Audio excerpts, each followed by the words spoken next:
and we won't go to Jannah. Assalamu alaikum. My name is Haya and I just have one question for you tonight. Islam is a religion of peace and freedom of thought and freedom of speech.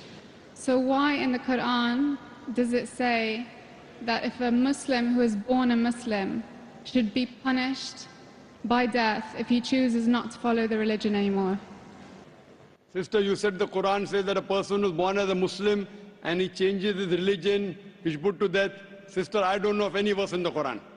You point out in the Quran, there is no such verse in the Quran talking about that a person who is a Muslim and then who changes his faith, he should be put to death.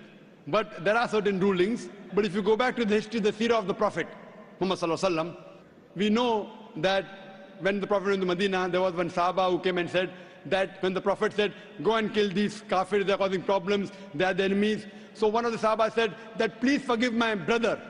And the Prophet didn't kill him.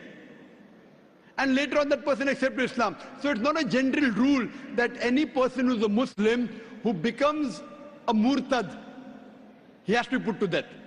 The ruling is if a person who is a Muslim, who becomes a MURTAD, who changes his faith and propagates against the religion of Islam, then the penalty is death. And this is in most of the countries. For example, if in the country of India, there is a citizen of India who shares the secret prints of the Indian army with the enemy, the Indian law will say he should be put to death or life imprisonment. This is the same law in America, same in UK for apostasy. The same law that is there that if you sell some secret of the country, either death penalty or life imprisonment. So in Islam, it is not a normal ruling that a person who is a Muslim, when he becomes a non-Muslim, he should be put to death. Only if he propagates against Islam and conspires against Islam, then is the ruling of death, sister. Hope that answers the question, sister. Thank you so much. Yes, you did. You're most welcome, sister.